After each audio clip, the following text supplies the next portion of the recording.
Welcome to On Guard Solutions. I'm Dennis Haynes. And I'm Jim O'Brien.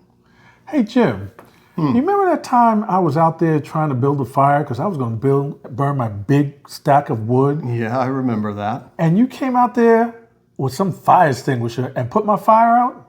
Yeah, I vaguely remember that. Don't you remember that? Hey man, how's it going? What's going on, Jim? What's going on? What do you got going here? I'm building a fire. I'm building a small fire so I can burn my big fire over there. And I'm just trying to get some wood going, and I'm just going to throw it all on the big fire. I think I already know the answer to this, but I see that you've cleared out the area around your little fire here pretty well. Ideally, you should have it down a little bit of a dig out or a fire ring or some rocks or something, but I get it. At least you got leaves and stuff out. But for a fire out in a field like this, especially if you plan on building bigger, where's your garden hose, man? Where's your fire hose? Oh, it's too far away from the house. I don't worry about that. Are you too cheap to buy another 100 feet? Well, I figure... You need to be thinking about that if you plan on doing a fire in your backyard, man. No, I figure I'll be all right. I mean, there's nothing around here to burn, so... Did you bring buckets of water at least? Something? No. I mean, the ground's pretty damp, so... Yeah, that's not going to contain a fire. If the fire that size gets out of hand, you're going to be in trouble fast. And plus the wind's kicking some today too. That's never good. Well, I mean, it's been like this for a while, but let me show you. I could really make it big. You know, before this gets out of hand, I think I have just the thing for this before this wind does something you just aren't expecting.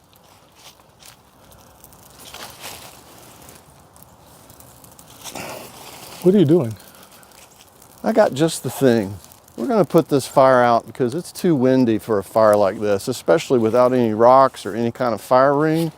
And I know you want to burn big, but if you start burning that big pile, it's going to get out of hand real fast. You don't have a garden hose out here or any water. So we need to get this under control before it's not in control anymore than it already is. I still got these two big pieces to go. I know, that's going to be too much fire.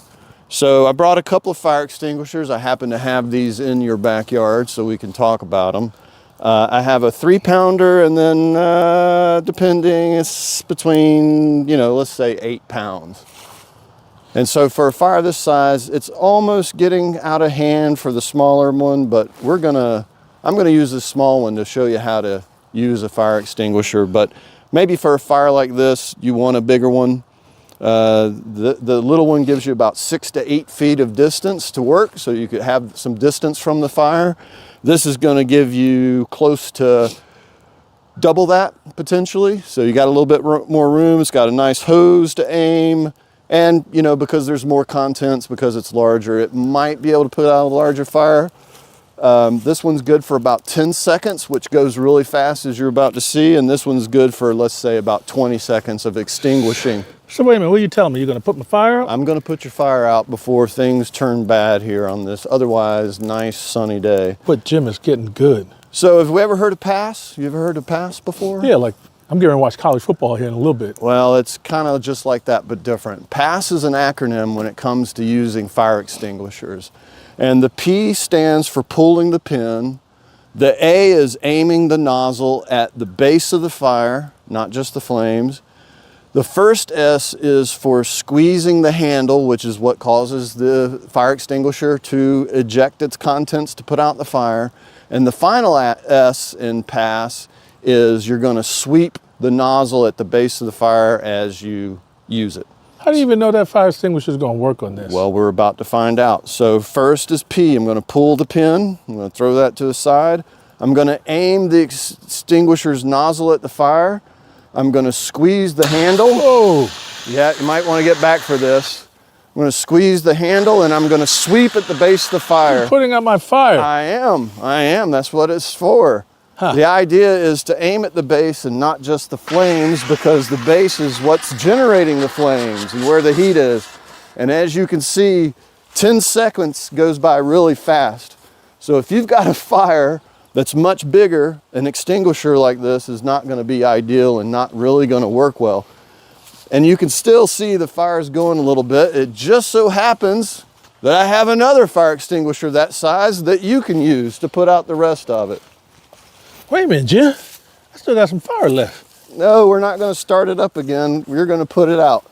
So here's the little 3-pound extinguisher, and you're going to follow the PASS acronym like I just showed you.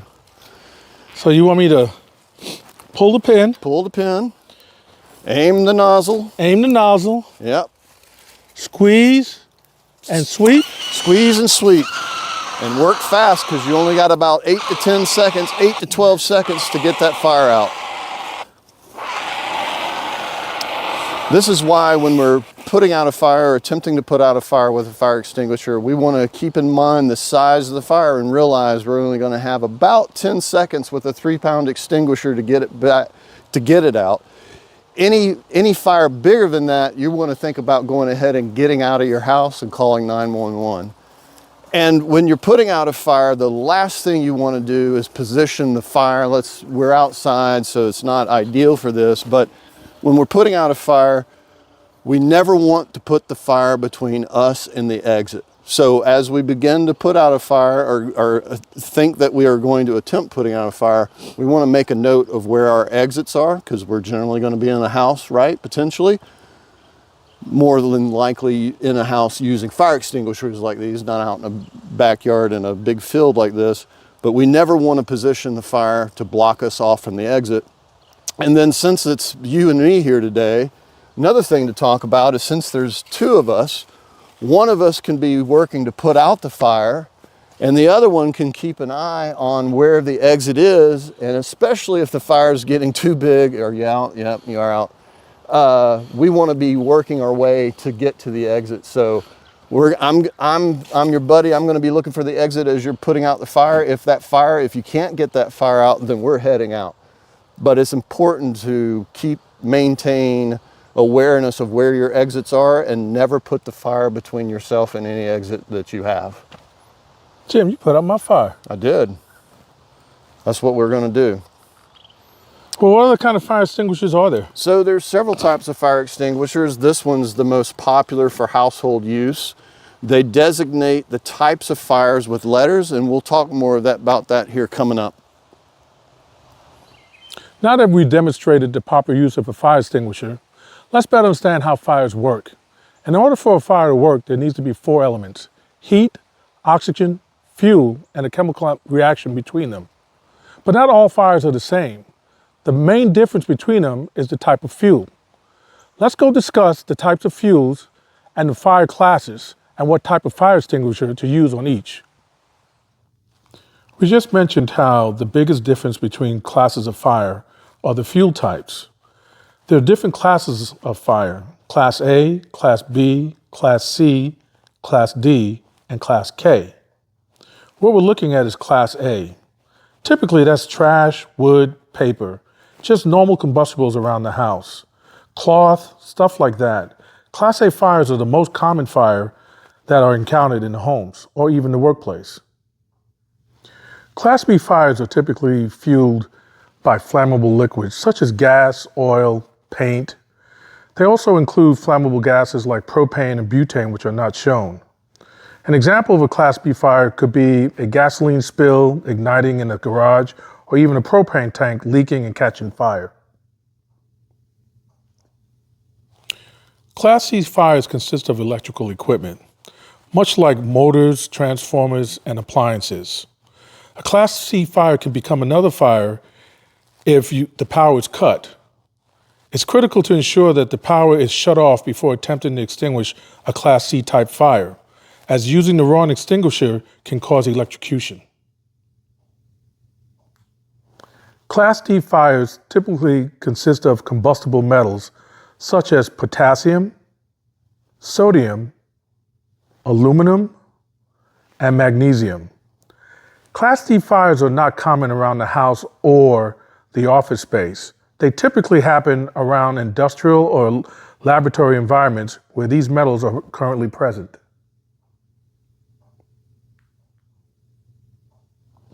Class K fires typically consist of cooking oils, fats, and grease, such as animal and vegetable fats. These fires are commonly found in home kitchens or even commercial kitchens, and typically while frying. Man, that was a lot to cover, We learned a lot today. You know, I really was surprised on how much it took to put out a fire of that size, and then also the different types of fuels that are used or can a fire is typically based off of. You know, unless you're really looking to learn that kind of stuff, you know, a lot of stuff is new information. Yeah, it's not too often that we get to fight a fire for ourselves, right? No. And I would argue, because I know for myself, I don't go out in my backyard practicing with the typical fire extinguishers they get at the big box stores, right? So I learned a lot today. Aside from the fact that neither one of us, I think, are not actors, I think my biggest takeaway, or one of my big takeaways today, was the fact that the typical size extinguishers that you do find at the big box stores, this is like a 3-pound, 3.5-pound size extinguisher, which is pretty common. They'll sell these individually or in double packs, 2 packs. But this thing's only good for what they say is 8 to 12 seconds. So let's just say 10 seconds. That's not much time at all. And, No. And we saw that when we did it outside. Yeah, 100%. And I would say that the fire that you built, having not gotten to your big fire yet, thank goodness, was still bigger than the typical fire that you should attempt to put out with one of these. I mean, that 10 seconds, like you said, goes by really, really fast, for sure. Well, if that one only lasts 10 seconds, you know, I bought this one for the home, and I got this one because it's an 8-in-1. It's a liquid carbon dioxide, but this is a 1-pounder, and I think this would probably even last less. You know, I really bought this to be in the kitchen for the wife to use, more for grease fires or anything like this.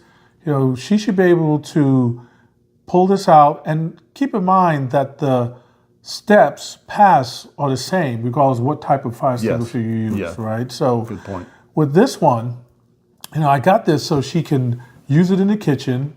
It probably lasts the same 5 to 8 seconds, right? If that, yeah. But it's compact, right? And it's made specifically for that. Yeah, lighter, you could argue, easier to handle maybe, but it's going to go quick, I imagine. Now, there are some differences between these. Besides, this will work on grease. This one, not so much.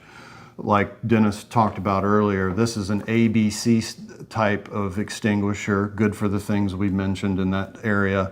This is an ABCK. ABCK, not good for D, for the metals. Right, not good for the metals, which we typically don't have to worry about in our homes anyway, unless we're making bombs, which we know we don't want to do. But that has to go by faster. Now, the difference in this is that while they both do cover ABC, this is a dry chemical powder extinguisher, and apparently that one's suspended in, what did you say? It says liquid carbon dioxide, so it's a liquid form, but it still smothers the fire. Yeah. All right, so instead of a powder, now again, this one lasts 8 to 10 seconds. 10 seconds, I'd say it does. So if you really wanted to cover a bigger fire, and we're going to discuss the largest fire you can try, right? This is even a larger size. And how big is this one, Jim? This was somewhere around 7 to 8 pounds. I think this is 8 pounds. Yeah, they say a minimum of 7 pounds, 10 ounces to 8 pounds, 13 ounces. So somewhere in that range. Like I said, my biggest takeaway today is just how fast these 3-pounders, these typical sizes that you're going to buy for your house more than likely, how fast they go. And you know, we learned that fires that you try to typically put out for yourself using an extinguisher like you would likely have in your home shouldn't be bigger than an office waste can, an office trash can, or a beach ball, and not one of those ginormous beach balls, because your fire today wasn't even that big, but I think it was a little bigger than, you know, a beach ball or an office trash can, but just some idea of what that is. And I don't know how well you can see that in the video, but this is a typical size office trash can, I would say, and they recommend not trying to put out a fire any bigger than this. Right. And you saw today just how fast that extinguisher goes, so I'd say that's probably a fair, you know, or a beach ball, that's probably a fair judgment of fire size, and if is any bigger than that, you should get out and call 911 because it's beyond what you can do. Even with an extinguisher this large. Yeah, I mean, that gives you some more time, but I think the guidance on fire size is fair, right? Because you need to be working your way towards the exit. We talked a little bit about that in the earlier video too, but yeah, it's going to go by super fast. So you know what I noticed on these, and a major difference, besides the size and the chemical used, is these two, and you may not be able to see, have a gauge to show you that they're fully charged. Yeah. This one does not. But one smart thing you can do, and you can see is Jim has done down there, he's wrote the date on there of when the fire extinguisher was purchased. So you have a good idea of the age of it, because most people won't remember. We learned today that these things last for a long time. They do. So like so many things that we have around the home and otherwise, fire extinguishers like this have stated expiration dates, usually from their manufacture time, not the day that you purchase them, but that's as good a point in time reference to get. Depending on the brand, depending on the type of extinguisher, and maybe even its size and contents, the expiration date can be anywhere, I think, from 5, 6, 10, even 15 years in some cases. We used one recently in practicing putting out fires that was 25 years old and still worked. Now, do we recommend that? No, we do not recommend We that. do not recommend that by any stretch of the imagination, but it's a good point that you talked about the gauge, because in time, over time, the reason why they have expiration dates is that the thinking is, A, buy more extinguishers, and by doing so would keep you better safe, because Absolutely. if one had gotten significantly past its stated expiration date, you may run the risk of that extinguisher not working properly when you need it, when it's called upon. So they generally come with some sort of gauge, and I know you can't see it very well in the video, but when they're full and charged and ready to go, the needle will generally point in the green zone or the full zone. If that needle falls out of that full zone, it's a good indicator that that extinguisher has probably passed its expiration date, but certainly has lost pressure.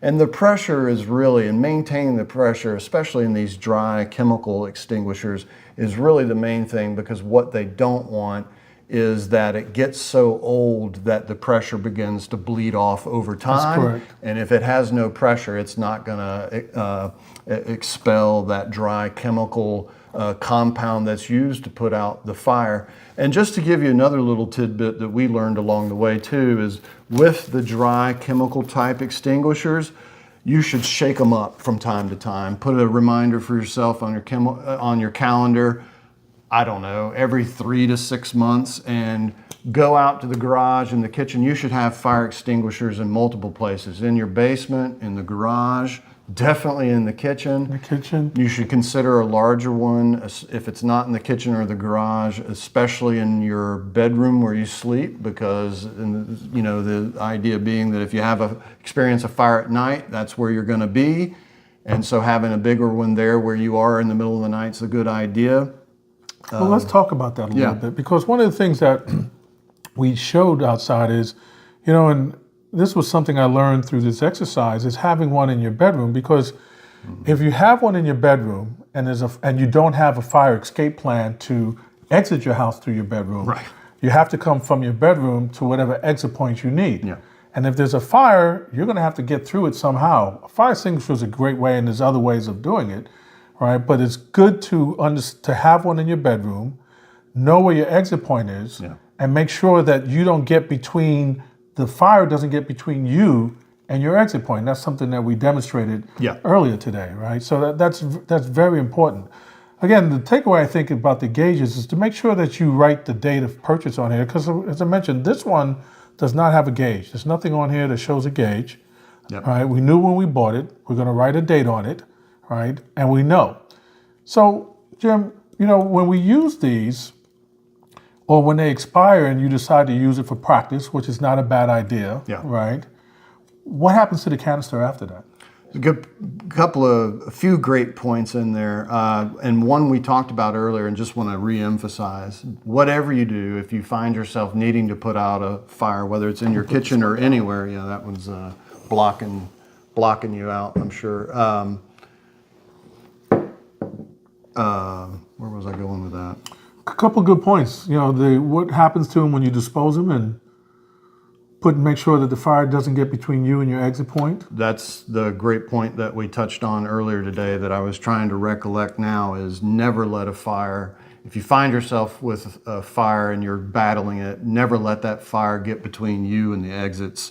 Us being outside in an open field, it was a little difficult to demonstrate making sure of that and talking to an exit, but the idea that you definitely want to keep in mind when you are fighting a fire as best you can is don't let the fire get between you and an exit. And then that's when, if you're lucky enough to have somebody home with you, that's when that partner comes in handy, where you can tend to the fire until your extinguisher runs out, and the other person can be making sure that you guys are keeping an eye on and are moving towards that exit, especially if that fire is getting out of hand. And I know I mentioned the office wastebasket thing, but another thing to keep in mind, which makes me think just how small and little these extinguishers really are, is that a fire can double in size every 30 seconds.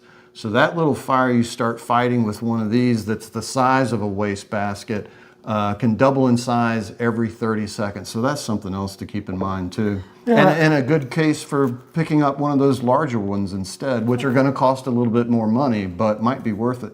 Yeah, and I think what's key about that, you know, we discussed also that the four elements for a fire is heat, oxygen, fuel, and a chemical reaction between them.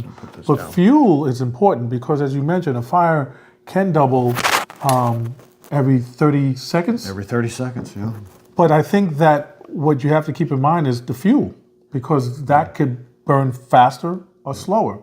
As we mentioned, the metal type fires, magnesium, titanium, aluminum, I think those will probably burn a little bit faster, right, yes, than something else. They can be very volatile. Very volatile. Good news is the point you made, you know, most of us in our homes aren't going to have those sorts of things on hand. One of the other extinguishers I wanted to mention that's a little bit different. So most of the common households we've mentioned are typically ABC types. This happens to be just a BC, and they sell this type specifically to go in your garage. I think a garage is another great place to keep an extinguisher. But for me personally, I bought one of these to go in the trunk of my car. Maybe the back seat might be better for accessibility, but I wanted to have a fire extinguisher in my car. And the reason why it's not an A is because the likelihood, even in your garage, of having to fight a wood fire or a trash fire might not be as high as electrical or gas or oil when it comes to dealing with vehicles. Yeah, that's true. That's true.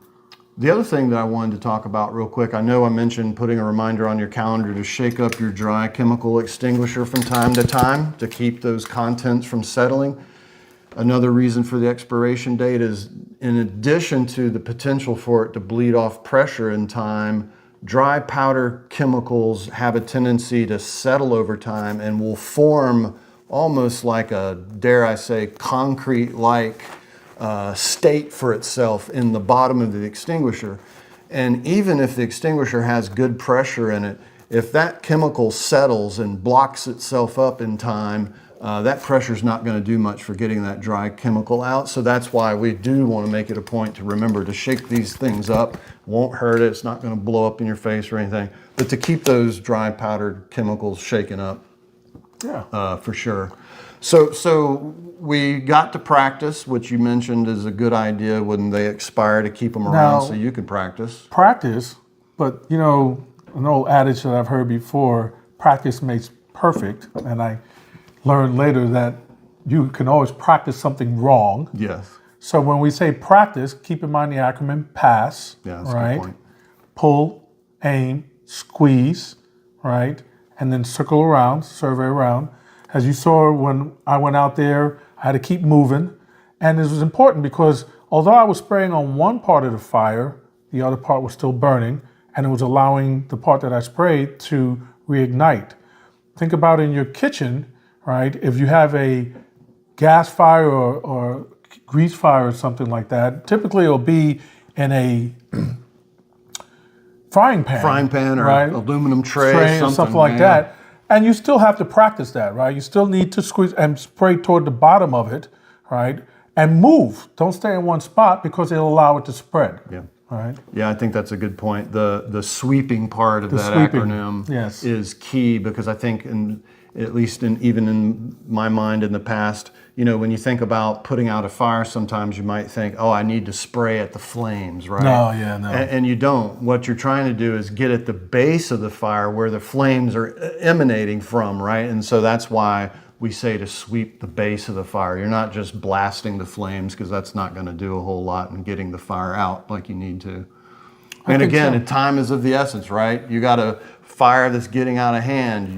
You have a limited amount of time, so it's important that you're as effective getting this on to the fire to put it out as possible. As fast. And then you got to realize, and most of these extinguishers say this, and if you look at anything, you use one of these. If you don't get the fire out with one of these, you need to leave. Yes. Don't think that you can not get it out with one, and because you have another one readily available, right? Now, we did that just for demonstration, so I can show you the pass technique also. Yes. But typically, if that fire didn't go out with the first extinguisher, you're done. We're done. We're leaving, right? And keep in mind, again, I can't reiterate this more. Make sure that you do not allow the fire to get between you and your exit point, right? So when you're spraying it, it doesn't go out. Your exit point is fairly close, and you're, leaving the area. Yeah, it's an excellent point that you make. And, the reason why you only want to use one is because if you don't have that smallish fire out, and it should be a smallish fire for you to be attempting anything in the first place, you're probably beyond the capacity of what any of these can do. That's right. And even if you had extinguishers throughout your house, what are the chances of someone having two of these ready to go to be able to readily get to one if you used one and needed another one in the first place? So Dennis is absolutely right. You should only be using one of these. And the other point too is, let's say you get a small fire out with this. You've been successful and that fire is cold and you're good to go. This extinguisher is done. You do not want to keep it around because you've basically broken its seal, so to speak. It's lost some amount of pressure based on how long you had to use it to get the fire out. So once you use this thing, squirt it even one time, this extinguisher is done. Well, let's go back to you saying that. Let's visit again. Once you're done with them, right, assuming that you didn't throw it into the fire when you ran out. Right? Which we do not want to do. Say you were successful. Yeah. And you put out the fire. Yeah. And you've only used half of it. Yeah. What do you do with the container? So, good point. You could throw it away. It's recommended that you recycle them. But before you recycle them, there's a couple of steps recommended to basically prepare this extinguisher to be thrown away, or we want to recycle it. And that's to finish bleeding off any pressure that's in this extinguisher. So one way or the other, you're going to wind up using the rest of the contents of this extinguisher if you only used a partial amount. And believe it or not, when you've emptied these things, as we found out in our little experiment, they still have some pressure and some chemicals left behind. It might just be a little short burst of whatever, but the pressure maintains. And then if you let them sit, the pressure can have a tendency to build back up a little bit over time. So before you throw it away, or before you opt to recycle it, which we should all be doing, and this is mostly metal construction except some of the nozzles are plastics, but all of that's recyclable. We want to once we've bled it all the way down, we want the extinguisher to sit around for at least 24 hours, and then we want to squeeze the nozzle again, squeeze the grips again, to make sure any residual pressure is gone, but most importantly, in that 24 hours, that pressure hasn't been able to build back up a little bit because we want to throw it away or recycle it in a safer state. And if you are going to recycle it or even throw it away, it's also recommended that you remove the nozzle from the canister, and then there's nothing to worry about whatsoever. But either way, you want to make sure the pressure's been bled off entirely before you do recycle. So what we learned today, we learned the technique on how to use a fire extinguisher, pass. We learned the types or the classes of fires, A, B, C, D, and K, Yep. and the fuel source for each of those. We learned about the different sizes of fire extinguishers, and we experienced on how long they last, 8, 10 seconds, 15 at the most. At best. We learned that once you've used the fire extinguisher and it has not extinguished the fire, you need to evacuate the area. We've learned that make sure that the fire doesn't get between you and your exit point. Yeah. And then we also learned that once you're done and hopefully you're successful in putting out your fire, how to properly dispose of the fire extinguisher. Yeah. And one lesson that I didn't necessarily learn today, but I do want to state too, is that you never want to use pure plain water on any sort of grease fire. That's correct. That's the worst thing that you can do, because ultimately you need to smother a grease fire. So if you didn't have an extinguisher like you've got the ABCK for your kitchen, you'd want to find another means to extinguish it. A grease fire in a frying pan can be something as simple as getting the lid down over that frying pan and cutting off its source of oxygen, right, which a fire we know has to have, or using baking soda, sprinkling that on it. That'll smother it too, because again, we're cutting away, taking away its oxygen source. But you never want to use water on a grease fire, mainly because water will force grease to splatter out and push it away. And now you've got a grease fire covering a lot more than just your frying pan. So never use water on a grease fire. And to close, one of the things I thought about was, as I saw outside, as we use that, those chemicals get everywhere. And, Jim brought up a good point. Would you rather have your house dirty of chemical because you were successful in putting out the fire? Or would you rather have your house burned down? Yeah, that's another great point. And specifically, we were talking about his little extinguisher, and I was like, that would be perfect for a grease fire in a frying pan, or you're roasting your turkey in your oven. Right. And his first comment was, well, you've ruined your turkey. I'm like, do you want to ruin your turkey and your oven, or do you want your kitchen or your house to burn down? So we hope you learned something today, right? And the holidays are coming up. A lot of us are frying and cooking. A lot of us are going to be burning fires, whether you're going to be barbecuing or just sitting out, enjoying the weather, roasting marshmallows and eating chocolate or whatever, right? Yeah. Make sure you have a fire extinguisher beside you, right? Yeah. And hopefully you've learned how to properly use them. Again, my name is Dennis Haynes. And I'm Jim O'Brien. Thank you for joining us at On Guard Solutions. Thanks so much, and we'll see you soon.